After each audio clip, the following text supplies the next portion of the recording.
बिस्मिल्लाहिर्रहमानिर्रहीम अस्सलामु अलैकुम वरहमतुल्लाहि वबरकातुहू। Dear students, this is Syed Mudassir और आज के इस वीडियो लेक्चर में हम डिस्कस करेंगे क्लास 11 के मैथ की एक्सरसाइज नंबर 2.1। जैसा कि आप जानते हैं कंटिन्यू है और उसका हम क्वेश्चन नंबर 7 डिस्कस करेंगे और क्वेश्चन नंबर 8 को इस वीडियो लेक्चर में हम डिस्कस करेंगे। रिमेनिंग टू इंशाल्लाह वो भी मैं कल अपलोड कर दूंगा और इसके साथ हमारी एक्सरसाइज कंप्लीट हो जाएगी। तो होप्स हो कि आपने प्रीवियस लेक्चर मेरा देखा है जो मैंने डोमेन रेंज अपलोड किया है, क्योंकि इस लेक्चर को स्टार्ट करने से पहले आपने अगर अभी तक वो लेक्चर नहीं देखा तो लाजमी वो देखें ताकि आपको आइडिया हो कि डोमेन और रेंज क्या होती है। अगर आपको उसका आइडिया होगा देन ही आप नेक्स्ट इन क्वेश्चंस को इजीली सॉल्व कर सकेंगे। ठीक है, क्योंकि वो मैंने काफ़ी लंबा एक्सप्लेन कर दिया था, फर्दर मैं उसकी डेप्थ में नहीं जाऊंगा। अगर मैं फिर एक्सप्लेन करूंगा फिर उतना ही टाइम लग जाएगा, आपका टाइम भी वेस्ट होगा। तो बहरहाल वो आपकी 5 से 10 मिनट की एक्सप्लेनेशन थी मैंने दी थी, वो ज़रा काइंडली देख लीजिएगा। फिर इन क्वेश्चन नंबर 7 और क्वेश्चन नंबर 8 को स्टार्ट कीजिएगा। अगर आपको ऑलरेडी डोमेन और रेंज पता है तो फिर आपके लिए मसला नहीं होगा इसको समझने के लिए। हाँ, जो ये चीज़ें ना, फंक्शन क्या होता है, 1 to 1 या ऑन टू या कोड डोमेन, ये चीज़ें मैं अभी आपको समझाता हूँ, उसके बाद देन नेक्स्ट इसमें मूव करेंगे। ठीक है, तो आइए डियर स्टूडेंट्स हम क्वेश्चन नंबर 7 को स्टार्ट करते हैं। तो क्वेश्चन नंबर 7 को स्टार्ट करने से पहले हम कुछ बेसिक चीज़ें इसकी करेंगे, कुछ कंसेप्ट्स लेंगे और वो कंसेप्ट्स क्या हैं, वो कंसेप्ट ज़रूरी हैं कि 1 to 1 फंक्शन क्या होता है, ऑन टू फंक्शन क्या होता है, को डोमेन क्या होती है, ये हम सारी चीज़ें अभी हम इसमें डिस्कस करेंगे और देन नेक्स्ट हम इस क्वेश्चन को स्टार्ट करेंगे। तो इस वीडियो लेक्चर को डियर स्टूडेंट स्टार्ट करने से पहले अगर अभी तक आपने मेरे चैनल को सब्सक्राइब नहीं किया तो लाजमी सब्सक्राइब कर लें ताकि हर आने वाली वीडियोस आप तक मिलती रहें और आप वीडियोस को देखते रहें, लर्निंग होती रहे आपकी भी। और वीडियो अगर आपको पसंद आएगी तो उसको लाजमी लाइक कीजिएगा, कमेंट में अपनी राय का इज़हार कीजिएगा कि क्या वीडियो आपको हेल्पफुल लगी है या नहीं लगी। तो आइए डियर स्टूडेंट्स, बगैर टाइम को वेस्ट किए हुए इसको हम स्टार्ट करते हैं। सबसे पहली चीज़ मैं आपको ये बताता हूँ कि फंक्शन क्या होता है। देखिए मैंने क्वेश्चन ये ऑलरेडी लिख के रखा हुआ है, इसको हम बाद में डिस्कस करते हैं। सबसे पहली चीज़ फंक्शन क्या होता है मैं आपको समझाता हूँ। फंक्शन ये आपने पहले भी पढ़ा है, मैं फिर इसको अभी भी आपको समझा देता हूँ। ठीक है, यहाँ पे आप ज़रा गौर करेंगे। अगर हम ऊपर आते हैं तो यहाँ पे हमसे कुछ डेफिनेशन दी हुई है और इनटू फंक्शन और ऑन टू फंक्शन का बताया हुआ है ऑलरेडी। ठीक है, ज़रा गौर करें। तो यहाँ पे कह रहा है जी कि a function is a rule of correspondence relating to sets in such a way that each element in first set corresponds to one and only elements in the second set. देखें जी, ये डेफिनेशन अभी तो आपको दिखने में बड़ी मुश्किल लग रही है, मगर मैं आपको इसको बड़ी आसानी से समझाता हूँ कि ये एक ऐसा फंक्शन एक ऐसा रूल होता है जिसमें ये रिलेट करता है दो सेट के साथ इस तरीके से रिलेट करता है। लेट्स सपोज कर लें कि मेरे पास है f of x is equal to x+1। ठीक है, अब इसमें एक होगा सेट ऑफ इनपुट्स, मतलब जो हम इसको वैल्यू देंगे ना, x की वैल्यू जो भी पुट करेंगे वो इनपुट होगा और जो x की वैल्यू पुट करने के बाद आंसर आएगा वो हमारा होगा आउटपुट। ठीक है, तो इसका मतलब एक सेट इसका इनपुट का बन गया और इसको मिला के सेट बन गए ना दो। सपोज कर लें हमने x पे 1 पुट किया, 2 पुट किया, 3 पुट किया, 3 हमने इनपुट्स दी। तो इसके इनपुट पे हमें आउटपुट क्या मिल रहा है, 1 पुट किया तो आंसर 2 मिल रहा है, 2 पुट किया तो 3 मिल रहा है, 3 पुट किया तो इधर पुट करेंगे 1 + 1 2, 2 + 1 3 और 3 + 1। अब जरा गौर करें, यहां पे हर एलिमेंट एक यूनिक चीज बना रहा है। 1 पुट किया तो 2, 2 पुट किया तो 3, 3 पुट किया तो 4। वो यही चीज कह रहा है कि that each element in the first set corresponds to one and only element in the second. अब वन एंड ओनली का मतलब ये है कि 1 पुट करेंगे तो 1 का आंसर ये 2 ही आना चाहिए, उसके अलावा अब 1 पुट किया तो दोबारा कोई और आंसर नहीं आ जाना चाहिए, क्योंकि बेसिकली बात है कि ना हम एक चीज़ पुट करेंगे तो आंसर तो वही आएगा। यही चीज़ है कि अगर 1 है तो 1 पुट करें तो वो एक के साथ ही कनेक्ट होना चाहिए, नहीं वो एक 1 जो है उसका आउटपुट भी एक ही होना चाहिए, 2 नहीं होने चाहिए। तो ये हमारा बेसिकली होता है फंक्शन होता है। मैंने एक ऑलरेडी डायग्राम बनाई हुई है, मैं उस डायग्राम से भी आपको इसको इलेबोरेट करता हूँ। आइए वो क्या होती है मैं आपको समझाता हूँ। यहाँ पे डियर स्टूडेंट्स अब आप गौर करें कि एक हमें सेट 1 दिया हुआ है, लेट्स सपोज कर लें ये सेट 2 है। ठीक है, तो अब यहाँ पे हमारे पास ये देखें a है ना, यहाँ पे b है और यहाँ पे c है, यहाँ पे भी a b c है। जरूरी नहीं यहाँ पे a b c को 1 2 3 भी आ सकता है, परेशानी की बात नहीं। अब फंक्शन है या नहीं है इसको चेक करने के लिए आपने ये चीज़ चेक करनी कि फंक्शन जो है ना उसकी हर इनपुट, यानी ये जो वैल्यू है ना फर्स्ट वाला जो है, इसमें से एक वेक्टर ही निकलना चाहिए, एक तीर ही निकलना चाहिए, 2 नहीं निकलनी चाहिए। अगर एक वैल्यू में से 2 तीर निकलेंगे तो वो फंक्शन नहीं होगा, क्योंकि देखें ना अब यहाँ पे a पुट किया तो a का आंसर a आंसर है और a पुट किया तो उसका आंसर b भी आ गया, तो उसका मतलब ये फंक्शन नहीं है, जो कि मैंने ऑलरेडी लिखा हुआ है।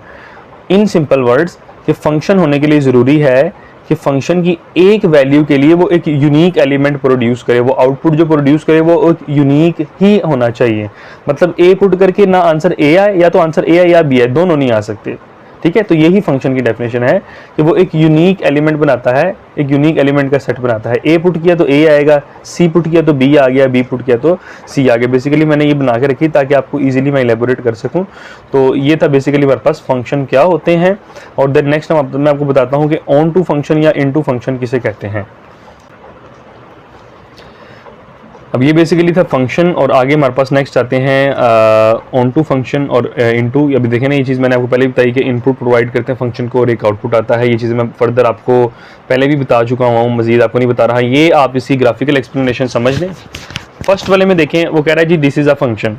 किस तरीके से फंक्शन है ज़रा गौर करें कि यहाँ पे एक लाइन है, हमने इसमें सिंपल एक स्ट्रेट लाइन पास करनी है। ज़रा गौर करें, मैं यहाँ पे आपको इस तरीके से बना के दिखा देता हूँ, ठीक है। ये देखें, ये उसने इस तरीके से बनाया हुआ, आपने उसमें से एक लाइन पास कर देनी कुछ इस तरीके से। ये देखिए, अब ये लाइन कितने पॉइंट्स पे, यानी जो कर्व है इसे कितने पॉइंट्स पे मीट कर रही है, सिर्फ एक पॉइंट पे मीट कर रही है। इसका मतलब ये फंक्शन है। इसमें भी देखें, ये लाइन हमने जो ड्रा की है वो एक बिल्कुल स्ट्रेट लाइन ड्रा की ना, वो एक पॉइंट पे मीट करी, इसका मतलब ये भी फंक्शन है। मगर अगर आगे देखें सर्कल की बात करें ना, इस सर्कल में अगर मैं लाइन ड्रा करता हूँ तो वो कितने पॉइंट से मीट करी है, यहाँ भी मिल रही है और यहाँ भी मिल रही है। तो इसका मतलब ये फंक्शन नहीं है, ये एक लाइन दो पॉइंट्स पे मीट कर रही है, तो ये फंक्शन नहीं कहलाएगा। सिमिलरली ये भी देखें जरा आप, तो उसने इसमें भी देखें ना, दो पॉइंट से मीट कर रही है, तो ये भी यहाँ पे इस तरफ ये फंक्शन नहीं है, ठीक है। तो ये बेसिकली छोटा सा इंट्रोडक्शन था इसका। आगे मेन चीज़ आपकी समझने वाली है वो है into function and onto function. वो मैं आपको समझाता हूँ कि इनटू फंक्शन क्या होता है और ऑन टू फंक्शन क्या होता है। ज़रा गौर करें, कह रहे जी 1 to 1 या इंजेक्टिव फंक्शन, ठीक है। इसको हम 1 to 1 कहते हैं या इंजेक्टिव फंक्शन। सबसे पहले मैं लिखता हूँ 1 to 1, ठीक है। ये फंक्शन क्या होता है, इधर मैं 1 लिख लेता हूँ, 1 to 1 फंक्शन। अब कह रहा है अब फंक्शन f, तो इसको डिस्टेंस इस तरीके से पढ़ेंगे कि ये फंक्शन जो है f का फंक्शन है, ये x उसकी डोमेन है और y जो है इसकी कोडोमेन है। कोडोमेन में भी आपको समझाता हूँ कि क्या होती है। तो अब यहाँ पे कह रहा है इज 1 to 1, ये 1 to 1 कब होगा, if different inputs produce different outputs. मतलब अगर हम इस फंक्शन को लेट सपोज कर लें कि मेरे पास फंक्शन है f of x is equal to x plus 1, हम इसको डिफरेंट इनपुट्स दें, ठीक है, और आउटपुट्स भी क्या आए इसके different. That is if f of x1 is equals to f of x2, मतलब इसमें हम x1 पुट किया और x2 पुट किया, यानी x1 के पुट करने पे और x2 के पुट करने पे डिफरेंट आउटपुट्स आए, तो वो फंक्शन हमारे पास क्या होगा। यानी कह रहा है this mean that no two different element of the domain map to the same element of the common, यानी सेम एलिमेंट इसमें प्रोड्यूस नहीं होगा। मैं आपको और आसान अल्फाज में बताता हूँ। मतलब हम इस फंक्शन में x1 पुट करेंगे, ठीक है। अब सपोज कर लें इस फंक्शन में x1 पुट किया तो मेरे पास आंसर आ जाएगा f of x1 is equal to x1 plus 1, okay. जब इसमें f of x2 पुट करूंगा वो आ जाएगा आंसर x2 प्लस 1, ओके। तो अब आप इन दोनों को आपस में बराबर रख दें कि f of x1 बराबर f of x2 के, तो x1 प्लस 1 बराबर है x2 प्लस 1 के। ये 1 1 से कट गया, तो जरा गौर करें, वापस x1 is equal to x2 आ गया ना। आसान अल्फाज में आपको मैं बताता चलूँ कि जो भी आप इनपुट पुट करेंगे ना x1 और x2, वो वापस आपस में इक्वल आ जाएंगे। तो अगर तो इक्वल आते हैं इसका मतलब ये है कि ये फंक्शन है 1 to 1। अब यहाँ पे जरूरी नहीं कि आप x1 और x2 लगाएं, यहाँ पे आप a और b भी लगा सकते हैं। आपने a और b पुट किया और एंड पे answer a is equal to b आ गया, तो वो 1 to 1 फंक्शन है। आपने c और d पुट किया, एंड पे answer c is equal to d आ गया, तो वो आपका 1 to 1 फंक्शन है, ठीक है डियर स्टूडेंट्स। तो ये था बेसिकली 1 to 1 फंक्शन क्या होता है। आगे मैं आपको बताता हूँ कि ऑन टू फंक्शन किसे कहते हैं। तो देखें बच्चों, अब 1 to 1 मैंने बता दिया। 1 to 1 को हम इंजेक्टिव भी कहते हैं, जहाँ पे भी इंजेक्टिव का लफ्ज़ यूज़ हो आपने समझ लेना है कि 1 to 1 की बात हो रही है। और ऑन टू फंक्शन ऐसा है जी जिसको हम सर्जेक्टिव भी कहते हैं। कह रहे ये function f such that x implies y is called on to or surjective if every element in the codomain y has at least one preimage, okay जी। In other words, for every y there exists x in such that f of x is equals to y। ले जी, इसका simple था, उसका था ना 1 to 1 का कि if x1 f of x1 is equal to f of x2 के बराबर आ जाए, ठीक है। पहली चीज़ तो ये याद रखनी है कि अगर ये बराबर आ जाए तो ये होता है 1 to 1। और on to के लिए ज़रूरी है कि अगर आपका f of x बराबर आ जाए y के, सिंपली कि अगर एफ ऑफ एक्स बराबर आ जाए वाई के तो वो हमारा ऑन टू फंक्शन होता है। मतलब इसमें क्या हुआ है कि कम से कम एक वैल्यू, सपोज कर लो यहाँ पे अगर कोई वैल्यूज़ है ना हमारे पास सेट ऑफ इनपुट्स, उनकी कोई ना कोई हमारे पास इमेज मौजूद होनी चाहिए उसके आउटपुट्स के सेट में। ठीक है, मैं डायग्राम से इसको आपको मजीद इलेबोरेट करता हूँ किस तरीके से, ज़रा देखिएगा, गौर कीजिएगा। अब 1 to 1 सबसे पहली चीज़ तो आपने चेक करना है कि क्या ये फंक्शन है।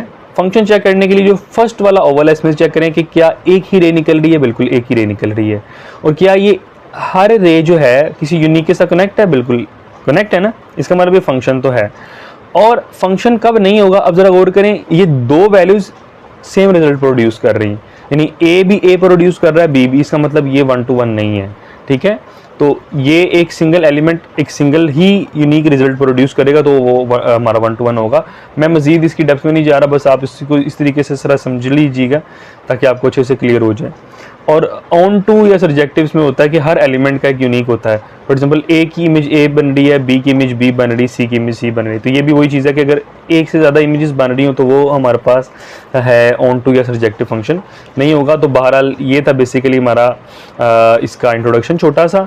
मैं आसान अल्फाज में फिर बता दूं कि अगर इन टू फंक्शन चेक करना है आपने, सॉरी 1 to 1 चेक करना है, तो हम ये चेक करेंगे अगर F of x1 f of x2 के बराबर आ जाएगा तो वो हमारे पास होगा 1 to 1 फंक्शन, और अगर F of x is equal to Y आ जाएगा तो हमारे पास डियर स्टूडेंट्स होगा ऑन टू फंक्शन। ठीक है, नेक्स्ट हम छोटी सी बात कर लेते हैं कोडोमेन। कोडोमेन आपका बेसिकली एक बड़ा सेट होता है, रेंज को मैंने आपको बता दिया। कोडोमेन आपका बेसिकली बड़ा सेट होता है, इसको हम कह सकते हैं कि ये वो सेट ऑफ पॉसिबल आउटपुट्स होता है जो हम थियोरेटिकली डिफाइन करते हैं। मतलब क्या है जी, फंक्शन आउटपुट जो भी निकाले, मतलब ये फंक्शन है, लेट्स सपोज कर लें f of x is equal to x plus 1 है, तो ये फंक्शन जो भी आउटपुट निकालेगा ना, या हम इसको एक्स स्क्वायर कर लेते हैं, एक्स प्लस 1 ना करें, खाली एक्स स्क्वायर कर लेते हैं आपकी आसानी के लिए।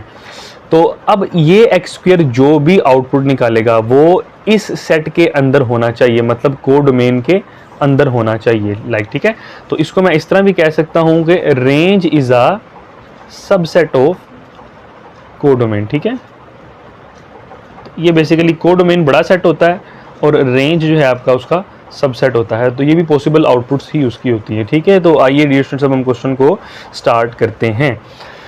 तो आइए स्टूडेंट सबसे पहले तो हम क्वेश्चन नंबर 7 को स्टार्ट करते हैं। क्वेश्चन नंबर 7 में हमें एक फंक्शन दिया जा रहा है 3x - 5 और आपसे कहा जा रहा है कि आपने इसकी डोमेन रेंज फाइंड करनी है, पार्ट नंबर 1।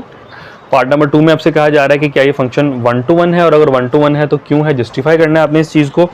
और थर्डली आपने चेक करना है कि क्या ये फंक्शन ऑन टू है अगर इसकी कोडोमेन ऑल रियल नंबर हो। ठीक है, चलिए सबसे पहले तो हम पार्ट नंबर 1 करते हैं। तो पार्ट नंबर 1 में हम देखते हैं कि डोमेन और रेंज फाइंड करनी है।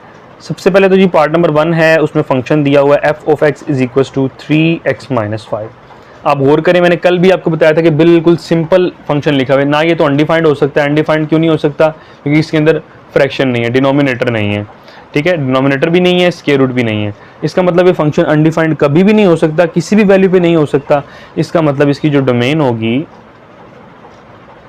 Domain of f of x is equal to -infinity से लेके +इन्फिनिटी तक जितनी भी वैल्यूज पुट करेंगे, या इसको हम कह सकते हैं और ऑल रियल नंबर्स। ठीक है, यानी -इन्फिनिटी ये 0 है, 0 से इस तरफ चले जाएं आपकी -इन्फिनिटी, हमें पता ही नहीं हमने कहाँ तक जाना, जितनी मर्जी वैल्यूज आप पुट कर दें माइनस में। और +इन्फिनिटी का मतलब ये है कि आप आगे प्लस तक जितनी मर्जी वैल्यूज चले जाएं, हमें पता ही नहीं, सब वैल्यूज पे ये फंक्शन डिफाइन होगा, किसी पे भी अनडिफाइन नहीं होगा। ठीक है, तो अगर इसकी डोमेन हमारी -इन्फिनिटी से +इन्फिनिटी है तो डियर स्टूडेंट्स इसकी रेंज भी यही होगी -इन्फिनिटी से +इन्फिनिटी तक। ठीक है बच्चों, तो इसको भी हम कह सकते हैं, या फिर इसके ऑल रियल नंबर्स। ये आपके डियर स्टूडेंट्स पार्ट नंबर 1 था। अब सेकंड आपने चेक करना है कि क्या ये फंक्शन हमारा 1 to 1 है। तो 1 to 1 के लिए मैंने आपको बताया था कंडीशन कि अगर f ऑफ x1 बराबर आ जाए f ऑफ x2 के, तो वो हमारा कौन सा फंक्शन होता है, 1 to 1 फंक्शन होता है। अब जरा गौर करें कि हमारे पास f ऑफ x क्या है, गौर से समझनी है आपने ये चीज़, 3x - 5। तो अब यहाँ पे आपने बारी बारी पहले x1 पुट कर दें, put x is equal to x1। Okay, तो ये बन जाएगा f of x1 equals to 3x1 - 5। ठीक है, अब आप पुट कर दें x is equal to x2। ज़रूरी नहीं x1 x2 पुट करें, आप a या b भी पुट कर सकते हैं। ठीक है, अगर आप x1 और x2 पुट करेंगे तो आंसर एंड पे अगर x1 is equal to x2 आ गया है, दोनों सेम आ गए, जो भी आपने इनपुट पुट किया वही आपस में इक्वल आ गया है, तो इसका मतलब वो है हमारे पास 1-to-1 फंक्शन। तो अगर a और b पुट करें तो आंसर एंड पे a is equal to b आएगा, ठीक है। तो ये बन जाएगा हमारे पास f of x2 equals to 3x2 minus 5। Okay, तो अब आपस में इसको हम इक्वल कर लेते हैं कि 3x1 minus 5 equals to 3x2 minus 5। F of x1 f of x2 के बराबर था ना, तो यही चीज़ माइनस 5 कट जाएगा जी, माइनस 5 के साथ पीछे बच जाएगा 3x1 इक्वल्स टू 3x2। 3 से कट गया, तो ज़रा गौर करें x1 is equal to x2 आ गया ना, जो हमने पुट किया वो एज इट इज़ आ गया वापस। तो इसका मतलब दिस इज़ 1-to-1 फंक्शन, ठीक है, कि दिस इज़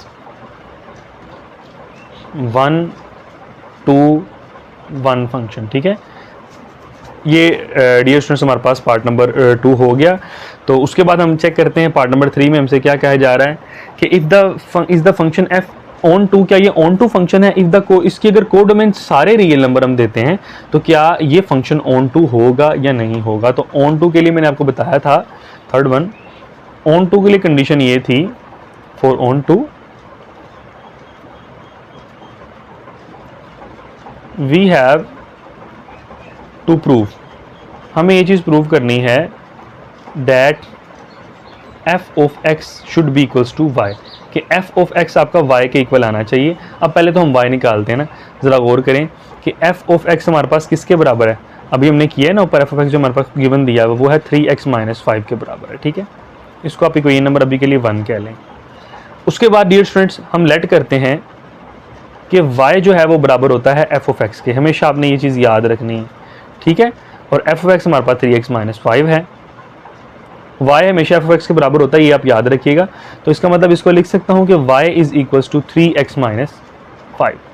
अब इसमें से आपने काम ये करना है कि आपने सबसे पहले तो जब आपने ये ऑन टू फंक्शन को चेक करना है, आपने इसमें से x की वैल्यू निकालनी।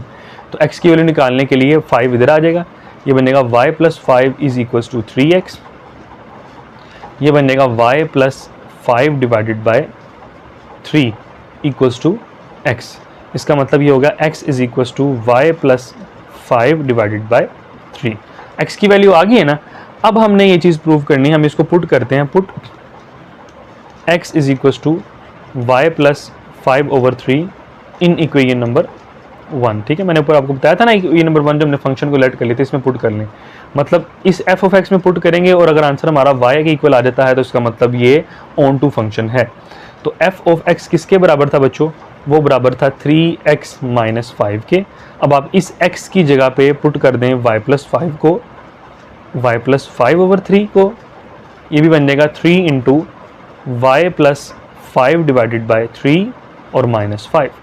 तो ज़रा गौर करें, ये कट गया इसके साथ, तो ये बन जाएगा f of y plus 5 divided by 3 is equals to y plus 5 minus 5। 5 से भी कट गया, तो ये देखें ये हमारे पास क्या बन गया, ये पूरी वैल्यू x के बराबर है, बेशक आप यहाँ पे x भी लिख लें, कोई मसला नहीं। तो f of x is equals to y आ गया कि नहीं आ गया? तो f of x equal to y आ जाए तो ये हमारे पास प्रूव हो जाता है कि जो गिवन फंक्शन है वो हमारे पास क्या है, वो ऑन टू फंक्शन है। तो ये था डियर स्टूडेंट्स हमारे पास क्वेश्चन नंबर 7। तो आइए अब हम मूव करते हैं क्वेश्चन नंबर 8 की जानिब। क्वेश्चन नंबर 8 भी इसी तरह ही है, वेरी सिंपल। तो आए क्वेश्चन नंबर 8 को हम स्टार्ट करते हैं। होप्स हो कि आपको समझ आ गया क्वेश्चन नंबर 7। अगर आपको फिर भी कोई मसला हो तो मुझे आप बताइए कि मैं मजीद उसको इलेबोरेट करूँगा, ठीक है। ये उसने कहा लेट एफ एक फंक्शन है जिसकी डोमेन और कोडोमेन दी हुई है, और उसके बाद डिफाइन किस पे है, f of x equals to 2x minus 3 divided by x plus 1। इसका पार्ट नंबर 1 हमसे कहा जा रहा है बच्चों कि आपने इसकी डोमेन और रेंज फाइंड करनी है। Okay, domain and range. तो सबसे पहले तो डोमेन फाइंड करने बच्चों, मैंने आपको बताया हुआ ये बात कि जब भी फ्रैक्शनल फॉर्म आ जाए तो उसकी डोमेन फाइंड करने के लिए आप नीचे वाली वैल्यू को पकड़ें, x plus 1 is equals to 0। तो इसमें से x का आंसर आ जाएगा -1। इसका मतलब -1 इसकी डोमेन नहीं होगी, बाकी सारी वैल्यूज इसकी डोमेन में शामिल होंगी। मतलब -1 पुट करूँगा तो नीचे 0 बन जाएगा और ये अनडिफाइंड हो जाएगा। तो इसकी जो डोमेन होगी वो बनेगी डियर स्टूडेंट्स रियल नंबर्स, सारे रियल नंबर्स आएंगे, मगर उसमें क्या नहीं आएगा, उसमें -1 नहीं आएगा। ठीक है, ये बच्चों इसका आ गया। ठीक है, ये इसकी डोमेन आ गई है। आगे हम रेंज निकालते हैं। तो रेंज निकालने के लिए मैंने आपको बताया था थोड़ा सा इसको सॉल्व करना पड़ेगा। मैं रफ वर्क में आता हूँ और इसको थोड़ा सा सॉल्व कर लेता हूँ। इसको लेट कर लें कि y बराबर है 2x - 3 ओवर x + 1 के। हमें ऑन टू चेक करने के लिए भी काम करना पड़ेगा, मगर बहरहाल मैं डायरेक्ट यहाँ पे कर देता हूँ। yx + y = 2x - 3, yx - 2x, इसमें से आप ना x की वैल्यू निकाल लेना, वही मैं जो पहले भी मैंने बताया था आपको, y + 3। इसमें से x की वैल्यू निकालूंगा रेंज निकालने के लिए, तो बनेगा y - 2 = y + 3। तो ये डिवाइड हो जाएगा, तो x will be equals to y + 3 divided by y - 2। तो अब ये देखें ना, एक ये फंक्शन बन गया। तो इसकी अब ये जो वैल्यू है y - 2 को 0 के बराबर पुट करें आप, तो इसमें से y का आंसर 2 आ जाएगा। तो इसका मतलब जो इसकी रेंज होगी वो क्या होगी, y = 2 के अलावा सारी वैल्यूज़। रेंज ऑफ, मैंने तरीका आपको पहले बताया प्रीवियस लेक्चर में, अगर आपको नहीं समझ आया तो मेक श्योर करें कि आप वो चीज़ को देखें जाके। रियल नंबर में से सारे होंगे, मगर उसमें से माइनस कर देना है आपने 2 को। तो ये डियर स्टूडेंट्स इसका पार्ट नंबर 1 सॉल्व हो चुका है, वेरी वेरी इजी। और आए इसके पार्ट नंबर 2 में हम देखते हैं कि हमसे क्या कहा जा रहा है। पार्ट नंबर 2 में क्या जा रहा है, determine whether f of x is onto. क्या ये ऑन टू है कि नहीं है, ऑन टू है या नहीं है। तो ऑन टू के लिए बच्चों मैंने आपको वही कंडीशन बताई थी कि अगर इफ f ऑफ x बराबर आ जाए y के, तो इसका मतलब क्या होता है कि फंक्शन ऑन टू होता है। तो अब आप इसको देखें कि f ऑफ x किसके इक्वल था, वो बराबर था 2x - 3 डिवाइडेड बाय x + 1 के। ठीक है, ये तो हमारे पास इक्वेशन नंबर 1 आ जाएगी। अब आप इसको लेट करके इसमें से आप x की वैल्यू निकालें कि y बराबर है 2x - 3 ओवर x + 1 के। तो ये x + 1 डिवाइड में है, वहाँ जाके मल्टीप्लाई हो जाएगा, इसको हम x का फंक्शन बनाएंगे। ठीक है, तो ये बनेगा yx + y = 2x - 3। ठीक हो गया। ये डियर स्टूडेंट्स हमने इसमें से x की वैल्यू निकालनी है। तो x की वैल्यू निकालने के लिए आप ये काम करें कि आप इस yx को उठाएं और वहाँ पे उठा के इसको उठा के वहाँ पे ले जाएं। तो ये बन जाएगा y + 3 इधर आ जाएगा, is equals to 2x - yx। ठीक है, जिस तरह मैंने ऊपर किया था उस तरीके से भी कर सकते हैं, ये आपकी मर्जी है, कोई परेशानी की बात नहीं है। तो इसमें से जब हम x कॉमन निकालेंगे बनेगा 2 - y × x। तो अगर इसमें से x की वैल्यू की बात की जाए वो बनेगा y + 3 divided by 2 - y that is equals to x। तो ये x का आंसर आ गया है ना। तो अब आप इसको पुट कर दें अपने फंक्शन में जाके, और अगर आंसर y आएगा तो ये फंक्शन ऑन टू होगा। तो put x is equals to y + 3 divided by 2 - y in equation number 1। तो इक्वेशन नंबर 1 हमारे पास क्या थी, f ऑफ x था, यानी x की जगह पे हमने पुट करना है y + 3 over 2 - y is equals to 2x - 3 था। देखें ना ऊपर ये हमारे पास लिखा हुआ है 2x - 3 over x + 1, this one, ये देखें, ये this one 2x - 3 over x + 1। जहाँ जहाँ पे x है उधर आप वैल्यू को रिप्लेस कर दीजिए। y + 3 divided by 2 - y - 3 whole divided by y + 3 over 2 - y + 1। तो बच्चों अब आप यहाँ पे ले लीजिए एलसीएम इसका। अगर हम एलसीएम लेंगे, नीचे वाली वैल्यू का एलसीएम लेंगे यानी ऊपर वाली का, ये बनेगा 2 - y, 2 मल्टीप्लाई होगा दोनों के साथ 2y + 2 3 = 6 और -3 2 = 6 + 3y, ये आ गया बच्चों। और नीचे भी आप ले लें एलसीएम, नीचे भी एलसीएम हमारे पास आ रहा है 2 - y, और ये बन जाएगा ऊपर y + 3 तो रहेगा एज इट इज़, और ये बन जाएगा हमारे पास +1 × 2 - y। तो जो ये कट गया इसके साथ, 6 प्लस में है माइनस में कट गया, y प्लस में है माइनस में कट गया, तो पीछे हमारे पास क्या बचेगा, 2y को 3y में ऐड कर दें, the answer will be 5y, और 3 + 2 विल बी इक्वल्स टू 5। 5 से कट गया, तो ज़रा गौर करें बच्चों, हमारे पास आंसर में क्या आ गया है, y। तो इसका मतलब कह सकता हूँ ना कि f of x is equals to y। So this is proved कि द फंक्शन हमारे पास क्या है, ये फंक्शन हमारे पास ऑन टू फंक्शन है। यही कंडीशन होती है dear students onto function के लिए। ठीक है, तो ये पार्ट नंबर 2 आपका सॉल्व हो गया है। पार्ट नंबर 3 में आपसे कह रहा है prove that f of x is 1 to 1। Okay जी, very easy, prove that f of x is 1 to 1। तो गिवन हमारे पास क्या है, f of x is equal to 2x minus 3 over x plus 1। तो 1 to 1 के लिए मैंने आपको भी बताया ना, पहले आप पुट कर दें x is equal to x1, ठीक है, और पुट कर लें, ये बनेगा f of x1 is equal to 2x minus 3 2x1, जहाँ जहाँ पे x है वहाँ पे आप x1 लगा दें, x1 प्लस 1, और put x is equal to x2। तो f ऑफ x2 किसके बराबर आ जाएगा, 2x2 minus 3 over x2 plus 1। तो इनको आपस में इक्वल कर दें आप, क्योंकि f ऑफ x1 अगर f ऑफ x2 के इक्वल आ जाएगा तो वो हमारे पास 1 to 1 फंक्शन कहलाएगा, ठीक है, ये मैंने पहले भी बताया आपको। तो 2x minus 3 over x1 plus 1 is equal to 2x2 minus 3 over x2 plus 1, ठीक है जी। तो अब ये बच्चों क्रॉस मल्टीप्लाई हो रहा है, इसको मल्टीप्लाई करवा दें, ये इसके साथ मल्टीप्लाई हो जाएगा और ये इसके साथ मल्टीप्लाई हो जाएगा, इसको मल्टीप्लाई करवाते हैं। 2x1 minus 3 multiply by x2 plus 1, और इसी तरीके से 2x2 minus 3 multiply by x1 plus 1। Okay, पहले 2x1 को सबके साथ मल्टीप्लाई करवाने बन जाएगा 2x1 x2 प्लस 1 से मल्टीप्लाई होगा, ये बन जाएगा 2x1 माइनस 3 मल्टीप्लाई होगा 3x2 हो जाएगा, और 3 1 जार 3, यहाँ पे भी 2x2 x1, और इसी तरीके से ये 1 से मल्टीप्लाई होगा, बन जाएगा 2x2, और ये इसके साथ मल्टीप्लाई होगा 3 के साथ 3x1 और माइनस 3। तो ज़रा गौर करें, माइनस 3 तो माइनस 3 के साथ कट जाएगा, और ये 2x1 x2 है, ये 2x1 x2 है, ये भी कट गया हमारे पास। तो पीछे क्या बच गया बच्चों, बन गया हमारे पास 2x1 minus 3x2 is equal to 2x2 minus 3x1, ठीक है। आप x1 वाली साइड पे कर लें और x2 वाली साइड पे कर लें, x2 को उधर ले गया 2x1 और 3x1 यहाँ पे आके प्लस हो जाएगा 3x1, 2x2 ऐसे ही आएगा, ये 3x2 यहाँ पे जाके प्लस हो जाएगा। तो 2x1 plus 3x1 will be equals to 5x1, और ये बनेगा 5x2। तो ज़रा गौर करें, 5 से कट जाएगा, तो x1 x2 के बराबर आ गया ना। तो जो वैल्यू पुट किया वही आपस में इक्वल आ जाए, x1 पुट किया था और x2 पुट किया, तो x1 is equal to x2 आ गया है। तो इसका मतलब ये हुआ कि ये फंक्शन जो है 1 to 1 फंक्शन है।